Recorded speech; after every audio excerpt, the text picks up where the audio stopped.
Oi, mãe da tia Renata, tudo bem? Eu só queria dizer que a senhora é linda, especial pra mim, pra Jesus, que eu amei a senhora tá dentro do meu coração e nas minhas orações. Eu vim aqui só pra dizer isso e dizer que a senhora é linda, que a senhora é uma princesa de Jesus. Eu amei a senhora, achei a senhora muito fofa, igual uma princesa.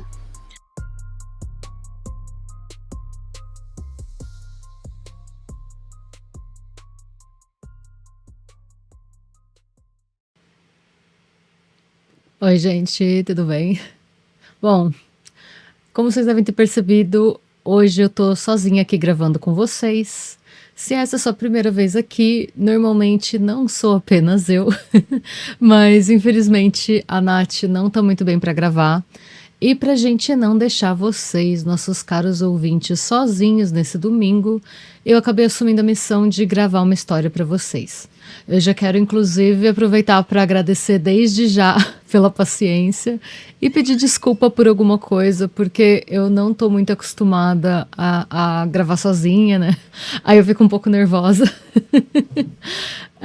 Inclusive a porta abriu aqui, eu já vi que entrou. Não sei nem quem que entrou, gente. Alguém entrou, vou até fechar. Esse tipo de coisa que eu consigo ignorar.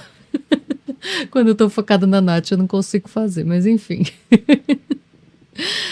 Então, como eu comentei, né, a Nath não tá muito bem. Eu não sei ainda como vai ser a dinâmica em relação ao episódio do podcast que deveria sair na segunda-feira, né? É a Nath que administra essa parte de uploads. Como ela não estava muito legal, eu acabei não querendo perguntar para não incomodar. Mas eu acredito que a gente vai ter um dia de intervalo no podcast. Então, se você está vendo esse vídeo agora no domingo, na segunda agora ele não vai sair. Mas na próxima segunda-feira, no dia 22 de junho de 2026, a gente já volta à programação normal do podcast. E no YouTube a gente não para, tá? Basicamente é isso, o YouTube nada muda. Em relação ao podcast, assim que a gente definir como vai ser, a gente avisa vocês. Tudo certo. Então, pois bem, o caso que eu vou contar hoje para vocês virou o meu hiperfoco durante uma boa parte das minhas férias. Para quem tá chegando agora, eu tava viajando de férias, eu voltei agora. Eu voltei ontem, na verdade, ontem de madrugada, então voltei ontem, hoje eu já tô gravando, ainda tô meio atrapalhado, mas vai ficar tudo bem. E, meu, é muito esquisito isso. Parece que é eu desligar um pouquinho, o Brasil é até invadido por OVNIs. Começaram a me mandar várias notícias, assim.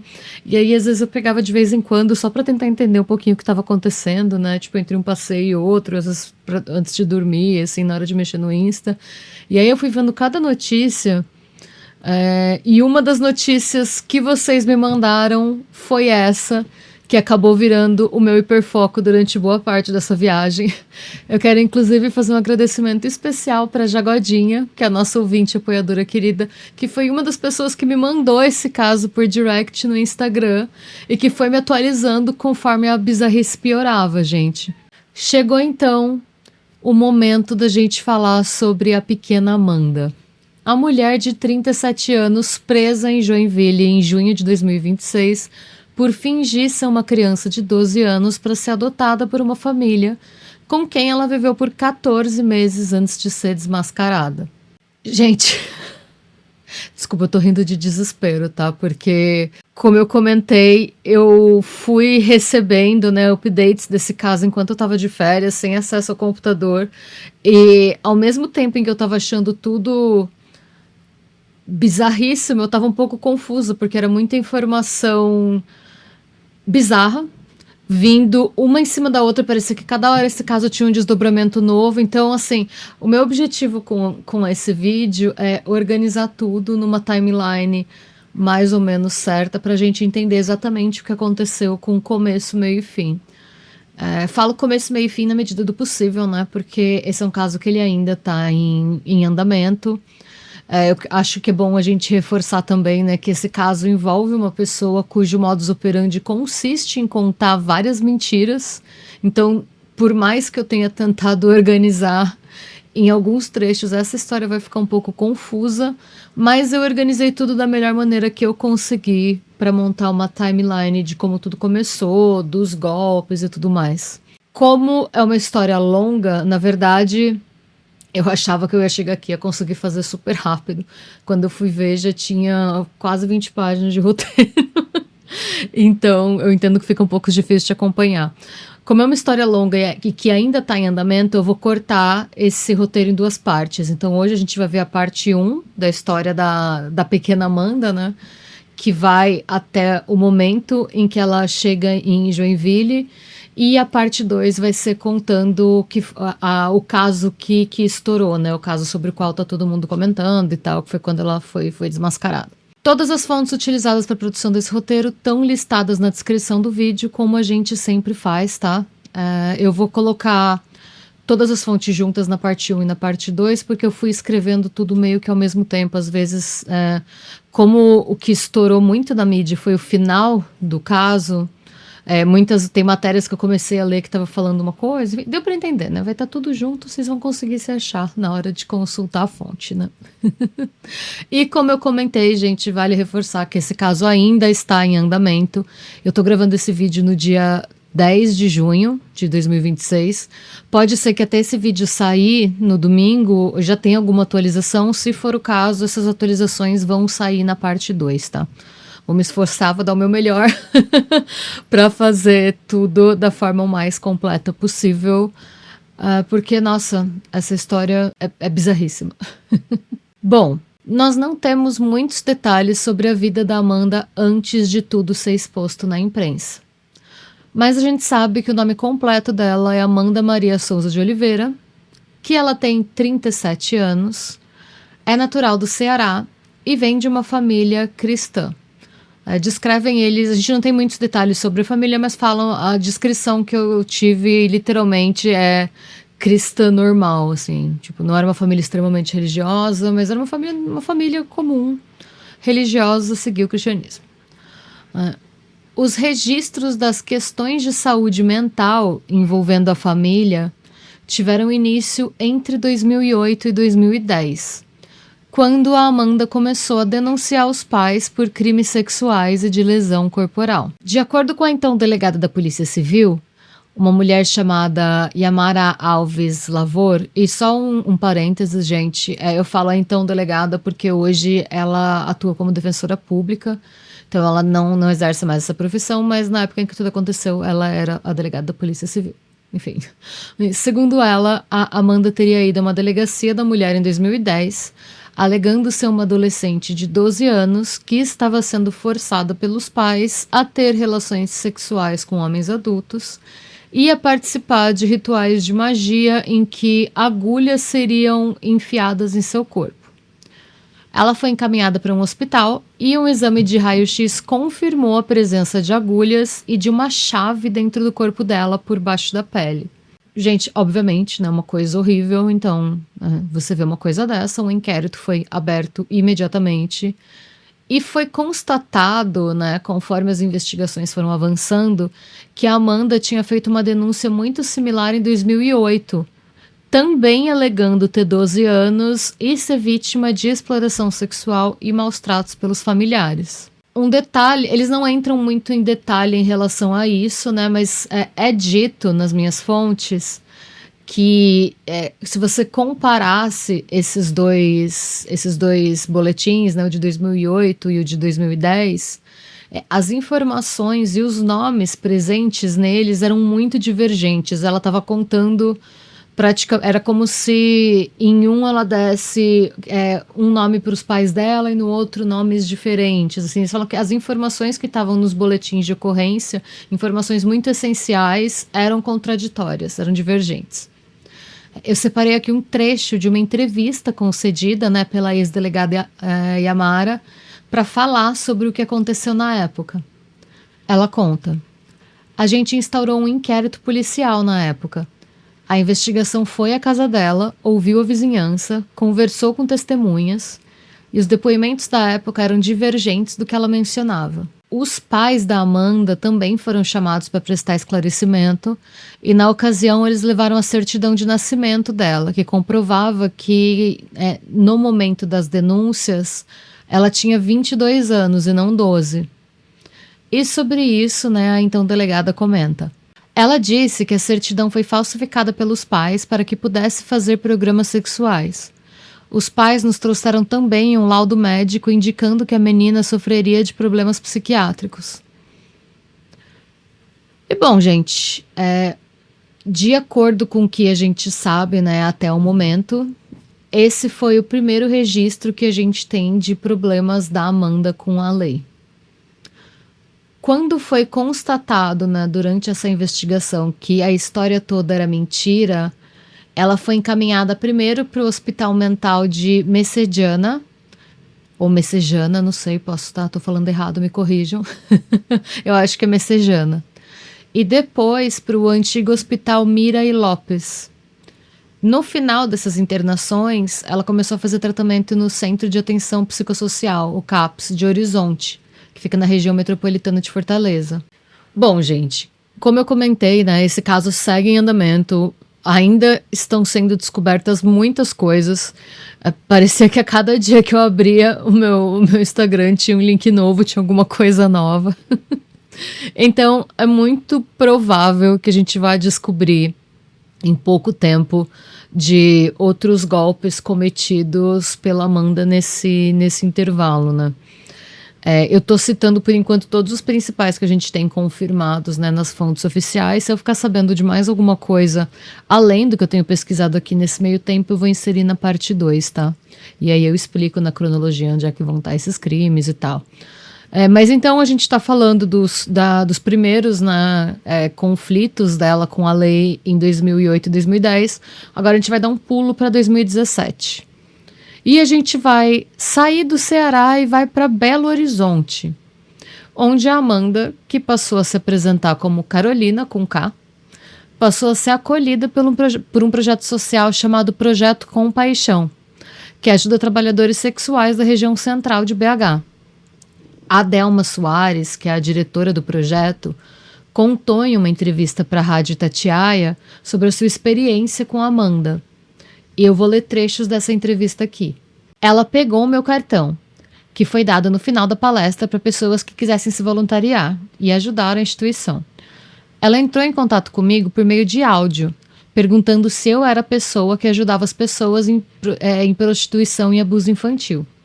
Eu respondi que sim, marquei um encontro com ela no outro dia, com uma delegada parceira da instituição. Fizemos o pré-atendimento dela, como fazemos com qualquer outra pessoa que procura ajuda no Projeto Compaixão. Entretanto, alguns meses depois dessa primeira interação, a Delma percebeu que a Carolina, que era como a Amanda se apresentava, tinha traços de uma mulher adulta, que é o que todo mundo que está vendo sobre esse caso está comentando, E aí ela conta. Eu percebi que tinha alguns traços, algumas coisas que eram estranhas, mas ela tinha a postura e o comportamento de uma adolescente. Não essa de hoje, de mamadeira, essas coisas que tem se falado muito nas redes sociais. Mas ela era uma adolescente, sim, com traços. Só gostava de vestir roupa de criança, com desenhos infantilizados. Pra Delma, a farsa veio abaixo mesmo, Ela percebeu realmente o que estava acontecendo no Natal de 2017. Que foi quando, a Carol, que na verdade era a Amanda, deveria passar o Natal com ela, mas o irmão da Delma ficou doente e ela precisou fazer uma viagem de emergência para Vitória para cuidar dele. Então, é uma daquelas situações em que não tem o que fazer, você tem que largar tudo que você está fazendo para ir ajudar, E por conta disso, não tinha mais como a Carol / Amanda ficar na casa dela, E ela comentou, ela falou, olha, não dá mais para você ficar aqui no Natal porque eu não vou estar aqui, Eu vou ter que viajar e tal, então não tem problema, a gente remarca e tal. E a Delma conta que quando ela deu esse aviso, a reação da Amanda surpreendeu ela demais, foi o que virou a chave, Ela diz, quando fui comunicar para ela que eu ia entregar ela de volta pro abrigo, descaracterizou esse personagem. Aí ela conversou como uma pessoa normal, se comportou como uma mulher adulta. Onde ela foi passando, foi quebrando minhas coisas, amassou meu portão todo. E ali eu pude ter a convicção, só não tinha como provar. Na época, todos os trâmites legais que eu teria que fazer, como qualquer outra instituição, foram feitos. Buscar o conselho tutelar, rede de proteção, denunciar na promotoria. Tudo foi feito de acordo com todo o processo, tudo certinho. Mas, como era uma situação que aparentemente era considerada muito grave, começou um processo de investigação. Mas depois ele se perdeu diante do tempo. É lamentável o ocorrido. Então, basicamente, gente, depois que ela fez, né, seguiu todos os trâmites e tal, e fez a denúncia, basicamente nada aconteceu e o caso da Amanda acabou meio que se perdendo no sistema. O que, infelizmente, quando a gente fala de crimes reais, é uma coisa que a gente vê acontecer com uma frequência muito maior do que a gente gostaria, né? Aí nessa ela escapou. Até que no dia 14 de agosto de 2022, um grupo de guardas municipais da cidade de Jundiaí, no interior de São Paulo, foi abordado por uma mulher que alegava se chamar Ana Clara dos Santos Oliveira, nascida em 22 de dezembro de 2009. Então, de acordo com... Gente, agora agosto... ela deveria... É a mesma idade, né? 12 para 13 anos. É isso, né? Gente, eu vou fazer essa conta na hora de editar. Porque são 10 da noite aqui. Eu voltei hoje de madrugada de viagem. Meu cérebro não tá funcionando. Renata, editora, você me corrige. Perdão. Pois bem. Então, né, eu vou contar pra vocês o que ela falou no boletim de ocorrência para os guardas municipais que ela procurou. Ela disse que ela teria fugido de uma casa de trabalho sexual em Fortaleza, onde ela era mantida em cárcere privado por pessoas que se apresentavam como seus pais. Ainda de acordo com esse BO, ela relatou que desde os 6 anos ela era obrigada a manter relações sexuais com clientes e que recebia injeções de hormônio para suportar os abusos. Ela contou também que ela teria chegado a Jundiaí de carona em um caminhão dirigido por um homem que era um cliente antigo dela, e que esse homem teria se arrependido e oferecido ajuda para que ela fugisse. E ela contou ainda que ela tinha sido encontrada com a roupa do corpo, estava com muita fome e apresentava lesões, incluindo marcas de queimaduras de cigarro e cicatrizes recentes. Obviamente, né, gente, uma história medonha dessa, os guardas encaminharam ela para o Hospital Universitário de Jundiaí, onde ela recebeu atendimento, teve alta e foi encaminhada para uma casa de transição para adolescentes do município. Uma investigação foi aberta, né? Obviamente, ela está falando que ela foi traficada, levada, forçada a trabalhar sendo uma adolescente, né? Uma criança.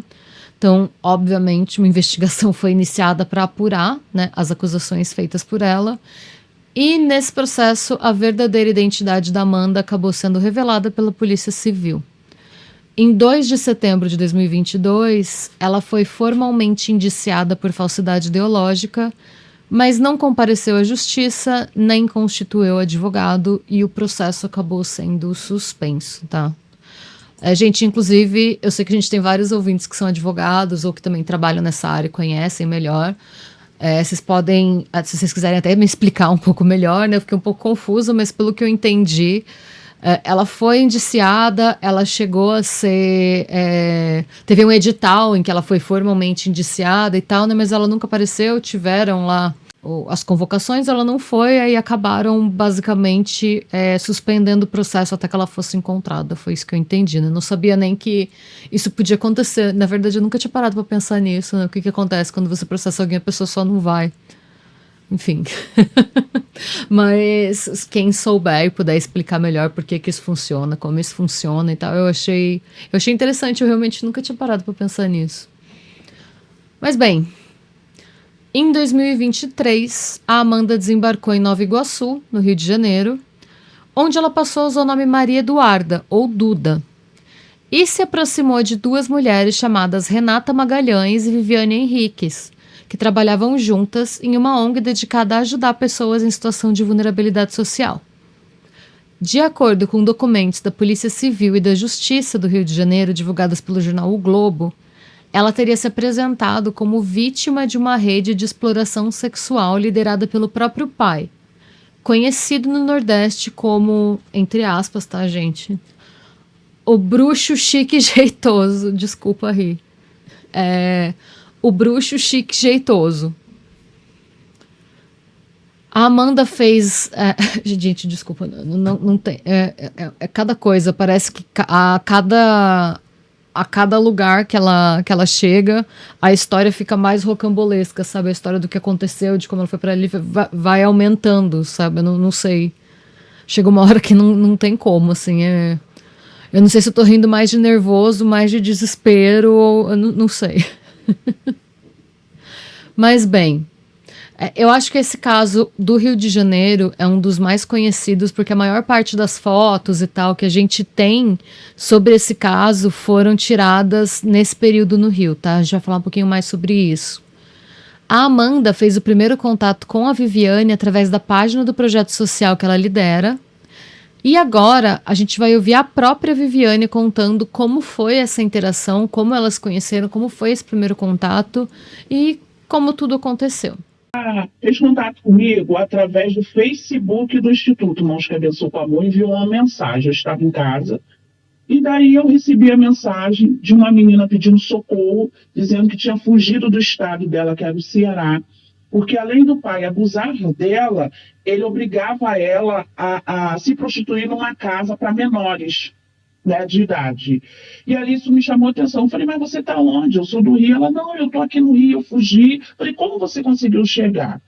Né? De início ela falou que tinha 18 anos.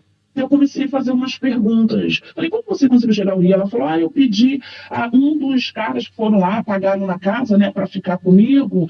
Depois, um caminhoneiro, eu consegui vir pedindo carona, caminhoneiro, e cheguei no Rio.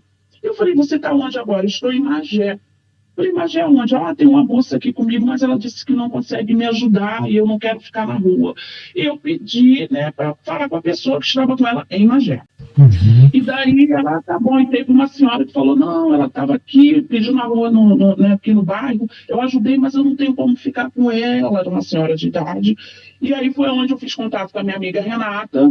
Eu pensei assim, Renata, chegou uma situação para mim, mas para eu tentar entender o contexto disso, você topa ir lá em Magé comigo, porque eu não tenho carro, né, buscar essa menina? Ela, amiga, que história é essa? A Renata até ficou meio assim, né? Eu falei, mas vamos lá. Eu queria entender o que ela ia falar. E nisso, já aí seria outro dia, né? A gente não iria buscar no mesmo dia.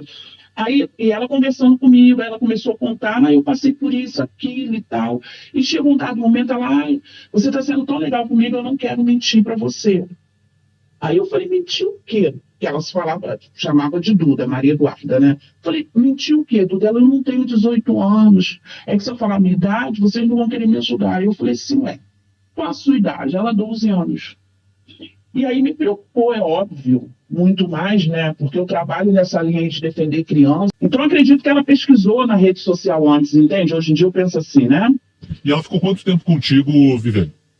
Ela ficou 2 meses, tá? Estão confundindo, levando o nosso caso a esse casal que ficou 1 ano. Não, o que está acontecendo? Esse casal, eu creio que não quis se expor, até para não passar o constrangimento que a gente está passando em algumas situações, algumas publicações. Essas fotos de mamadeira, de chupeta, foi com a gente, né? Porque ela conseguiu convencer a Renata de uma tal forma. Eu desconfiei, mas a Renata se apegou muito. Pô, ela tinha, gente, comportamento atípicos. Tá? Ela se comportava. Viviane, como vocês acreditaram? O que ela falou? Que veio dessa rede de prostituição, que estava fugindo do pai, né? E que o pai obrigava ela a tomar hormônio. Então a gente associou o quê? Se ela é obrigada a tomar hormônio, então por isso que o corpo dela é desse tamanho. E ela sempre andava de casaco e de capuz. Ela alegava que muito barulho irritava ela, né? E que ela não gostava muito de falar. Então a gente, assim, fomos deixando nos primeiros dias. Não botei dentro da minha casa, nem a Renata botou dentro da casa dela. Eu falei, mas na rua, na dúvida, vamos socorrer? E até em tribunal de júri, se tem dúvida, o réu não é condenado, né? Falei, não, na dúvida, vamos socorrer. E aí vimos uma casa, pedimos ajuda, alugamos, né? Conseguimos uma mobília, até algumas coisas da minha casa, né? Eu doei. E aí, só que eu comecei a tentar, me acendeu uma luzinha, e eu fiquei, caramba, alguma coisa não está batendo. Porque quando ela falava dessa suposta casa de prostituição no Ceará, ela citava nome de políticos, ela citava nome de autoridades, desembargadores, inclusive aqui do Rio. Então a gente ficou com medo de quê? No primeiro momento, a gente botar isso na mídia. Eu falei, vai que isso é verdade, porque infelizmente a gente sabe como o Brasil está, né? Vai que isso é verdade, seria um risco para a gente. Falei, vai que o pai dela vem aqui querer pegar a gente, fazer uma maldade com a gente, e o meu receio maior, gente, sabe o que que era? Vou falar a verdade para você. A gente vê no judiciário que, infelizmente, existem alguns casos em que a mãe prova que o pai abusou da criança e mesmo assim a justiça dá guarda para o pai. Eu sei que eu estou na ponta, eu lido nesse meio jurídico aí, eu vejo isso. Infelizmente, em alguns casos. Então, o meu medo, Viviane, o meu medo era, meu Deus, e se essa história for verdade, a gente acionar, procurar esse pai, e ele realmente fizer mal a essa menina, e de repente quer tirar a vida dela. Eu falei, eu não quero carregar essa menina culpa. Então, Claro. por não querer carregar a culpa, de repente, de um mal, a criança, que tem muitas crianças vivendo isso, infelizmente, eu falei, Renata, vamos ajudar.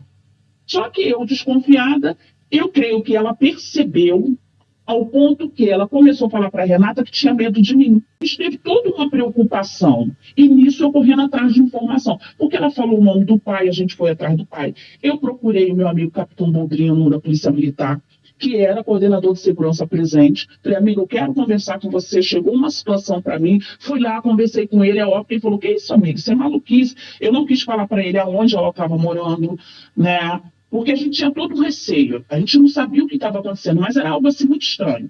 Gente, começou a sair agulha do corpo dela. O que que acontecia? Ela estava sentada com a gente e do nada, na perna dela, lá de calça, apontava um negócio. Aí a Renata, o que que é isso, Duda? Ela, não, tia, não.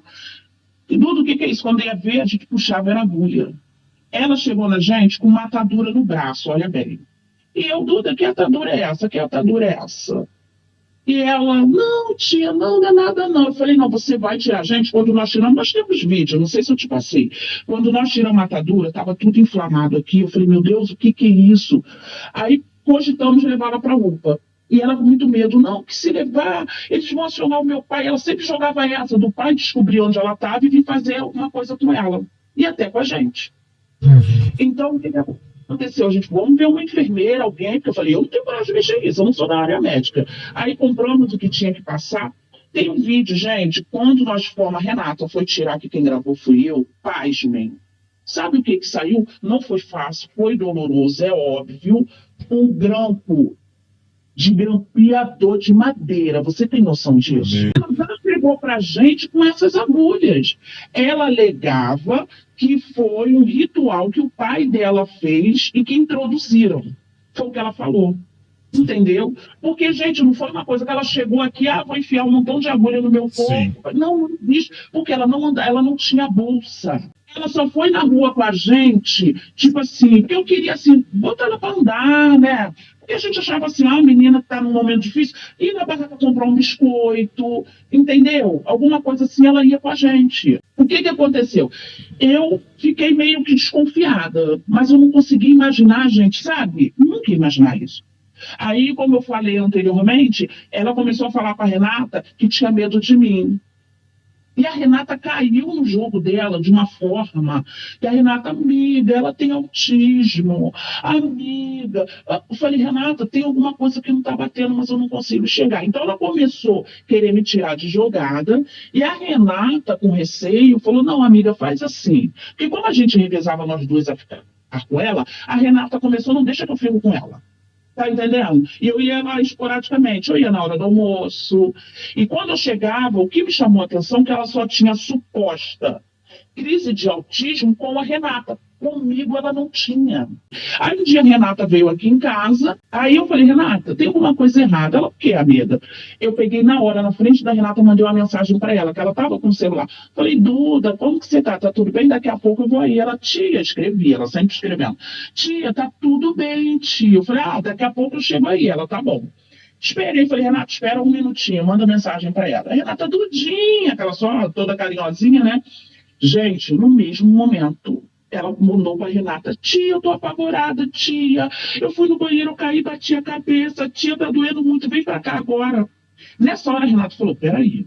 Eu falei: aí, Renata, tem alguma coisa. Só que até então a gente não conseguia enxergar a dimensão do problema.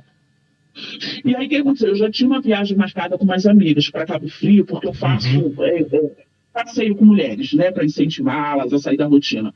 E daí eu pensei o quê? Cabo Frio, eu vou levá-la, uma menina que sofreu tanto, né, aquela história. Falei: vou levar para Cabo Frio para ela passear. E aí eu falei: ai, Duda, vamos. Quando ela soube que a Renata ia, ela não quis ir. Ela não quis ir. Ela: não, eu vou ficar. Eu falei: vamos, fiz de tudo, gente, para ela ir. Eu falei: por ser 3 dias que você vai, né, tomar um banho de A mar. Renata não ia, né, dona Viviane? A Renata não ia poder ir porque a mãe da Renata estava, né, se tratando de um AVC e a Renata cuidava da mãe. E aí eu peguei, fui para Cabo Frio com um grupo de mulheres. Gente, na madrugada a Renata, porque a Renata dormia com ela e tal, né, aquele cuidado, me ligou de madrugada apavorada. Amiga, ela tá tendo crise de autismo. Aí eu ouvi uns gritos, eu falei: mas que crise de autismo é essa, amiga? Amiga, ela falou que vai se matar, que vai botar o fio do carregador no pescoço e vai se matar.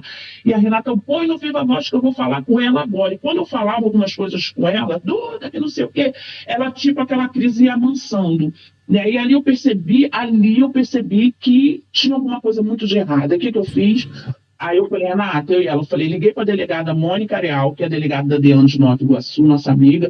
Falei: amiga, estamos com uma situação, tá muito estranha. Ela falou: o que está acontecendo? E falamos. Ela falou: me passa tudo que vocês têm dessa menina, toda a informação. E passamos para a Mônica. E no outro dia, na segunda-feira, o capitão Boldrino falou: olha, vocês estão correndo risco. Só que a gente não falava para ele onde ela estava, entende? Ele falou: olha, só acredito na situação das agulhas se bater um raio-x dessa menina. Só que ela se recusou de início a fazer o raio-x. Ela não queria. E a Renata: ai, gente, ela tá com medo. A Renata sempre, eu falei: não, Renata, fala com ela. Ou ela aceita fazer o raio-x, ou ela vai ter que sair dessa casa. E aí, eu e o capitão Boldrino, fizemos o quê? Uma estratégia. Renata, não diz que a Viviane vai. Você vai na frente, na clínica, tanto que a gente estava sem dinheiro, o capitão que pagou o exame, falou: você vai na frente, faz o exame dela e vai embora. Deixa que depois eu e a Viviane vamos lá conversar com um profissional. Até então a gente não tinha ideia, gente. Aí foi feito assim. Quando eu e o capitão Boldrino fomos na clínica, chamamos o responsável nos chamou na sala e falou: olha, eu tenho mais de 20 anos de profissão nessa área. Eu nunca vi isso. E a gente ficou assim: nunca viu o quê, né? Aí ele virou a tela. A gente: o que é isso? Ele falou: essa menina tem mais de 200 agulhas no corpo. E eu falei assim: mas como, doutor? Porque na minha mente era impossível, tá? A gente não ouve falar que a agulha anda pelo corpo. Eu falei: ué, gente. Eu falei: peraí, doutor. Ele falou: gente, eu não sei como essa menina tá viva. Essa menina tem mais de 200 agulhas no corpo. Bom, gente, eu sei que esse depoimento foi um pouco longo, mas eu penso que ele dá uma boa ideia de como a Amanda operava e como ela conseguia convencer e manipular tantas pessoas, porque eu acho que eu vi muito meme desse caso, eu vi muita coisa sendo falada, e quando você vê, assim, as manchetes e as fotos, é um negócio que você... Assim, que é um choque, é uma coisa que não tem como não parecer meio cômico, assim, né? Só que ao mesmo tempo, quando você pega o contexto e como ela chega, como ela aborda as pessoas e tal, você percebe que é um negócio muito bem pensado. Porque, assim, quem vai ter coragem de contrariar umas histórias dessas, sabe? Quem vai ter coragem de chegar pra uma mulher que conta uma história dessa e falar que ela tá mentindo? É um negócio que, ao mesmo tempo que eu entendo o meme, eu fico muito revoltada pensando nas pessoas bem intencionadas que foram usadas por essa mulher, sabe? Mas enfim. Saindo do Rio, a Amanda foi para Montes Claros, em Minas Gerais, né? Onde ela se apresentou como uma mulher em situação de vulnerabilidade de 18 anos. E acabou recebendo apoio da Casa de Acolhimento Rosa Mística, que presta assistência a pessoas em situação de vulnerabilidade social. Então, né, ela se apresentou como tendo exatamente o perfil da instituição. Pouco tempo depois, ela acabou indo para o Rio Grande do Sul, mais especificamente para Pinto Bandeira. cidade de cerca de 3 mil habitantes, próxima a Bento Gonçalves. Eu fiquei muito orgulhosa de mim mesma por ter conseguido não rir de Pinto Bandeira. Eu consegui. Bom, lá ela tentou se aproximar de uma família, alegando ser uma adolescente de 11 anos chamada Melissa, que seria vítima de uma rede de tráfico sexual que a mantinha em cativeiro. Ela foi recebida por essa família no primeiro momento. E também, gente, mais uma vez, como que você ouve uma história dessa e você não se compadece, você não tenta ajudar de alguma forma, sabe? Eu acho que, sei lá, eu fico muito revoltada com a audácia da pessoa, mas enfim. Então, né, num primeiro momento ela foi recebida pela família. Entretanto, a família começou a desconfiar da história, do comportamento e das características físicas da Melissa, que de forma alguma parecia ter 11 anos, gente, porque ela já tinha mais de 30 nessa época, né? A família buscou o conselho tutelar, que chamou a polícia. Questionada pelos policiais, ela admitiu que sua verdadeira identidade era Amanda Maria Souza de Oliveira e que ela tinha 35 anos. Esse caso, né, no Rio Grande do Sul, resultou na lavratura de um termo circunstanciado por falsa identidade, que é um crime previsto no artigo 307 do Código Penal. A ocorrência foi encaminhada para o Juizado Especial Criminal da Comarca de Bento Gonçalves. E eu confesso que eu não entendo muito bem desses trâmites. Então, eu não sei explicar para vocês como que a Amanda se manteve em liberdade durante esse processo. Mas fato é que ela continuou seguindo pelo Brasil, aplicando vários golpes. Em agosto de 2024, uma policial militar de Goiânia procurou o conselho tutelar da cidade, afirmando ter sido abordada por uma adolescente que afirmava ter sido vítima de abuso e exploração sexual no Rio Grande do Sul. Seguindo as recomendações do Conselho Tutelar, a policial encaminhou a adolescente, que dizia se chamar Gabriele e ter 18 anos, para o Hospital da Mulher, onde ela foi examinada e afirmou que seu nome real não era Gabriele, e sim Melissa, e que ela não tinha 18 anos, mas 11. Em decorrência dessa mudança, né, de discurso, ela foi retirada, né, do Hospital da Mulher e encaminhada para o Hospital da Criança e Adolescente para receber um tratamento especializado. Mais uma vez, gente, você está nessa situação, você ouve a pessoa falar isso, o que você faz, né? Você vai falar, não, você não tem 11 anos, fique aqui, não sei. É uma situação muito difícil, é bizarro, enfim. Lá, o Conselho Tutelar entrou em contato com o Conselho Tutelar do Rio Grande do Sul, que respondeu, eu fico imaginando, eu tô rindo de desgosto, gente, porque assim, eu fico imaginando se eu estivesse na posição, né, do conselheiro tutelar, assim, né, você entra em contato, né, com o lugar perguntando, né, sobre um suposto ringue de tráfico de crianças e tal, contando a história, e aí o que você recebe de volta é um link com uma reportagem sobre os crimes da suposta testemunha que falou com você, né, foi o que aconteceu, né. O Conselho Tutelar do Rio Grande do Sul respondeu para ele mandando o link de uma reportagem sobre os crimes cometidos pela Amanda no Rio Grande do Sul. O conselheiro chamou a polícia e a Amanda foi presa em flagrante. Ela acabou sendo condenada a 1 ano de reclusão e libertada um pouco antes do cumprimento total da pena. E, gente, a parte 1 acaba aqui. Ai, gente, desculpa, eu sei que a gente não costuma quebrar vídeo assim, mas como é uma história que ela tem muita informação e eu tenho muita certeza que vai aparecer mais coisa nessa próxima semana, eu achei que era mais sábio da minha parte quebrar o vídeo em 2 para não perder nada e para ter certeza de que eu vou conseguir contar a história completa da melhor forma possível para evitar o que já aconteceu antes da gente acabar não conseguindo passar a história da forma que a gente quer, né? É isso, gente. Eu espero que eu tenha conseguido contar uma boa história. Eu espero que vocês tenham gostado. Já já a Nath tá de volta. Um beijo pra vocês, sejam bons, busquem conhecimento. Muito obrigada pelo carinho e tchau, tchau.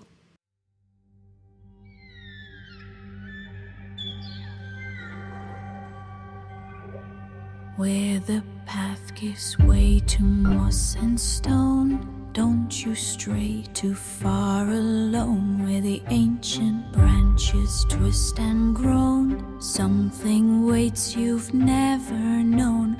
Billy went to fetch the pail, followed whispers on the trail, left his jacket on a nail just beyond the shadow veil. Now the sun hangs low and red, empty is his little bed. All the trees have taken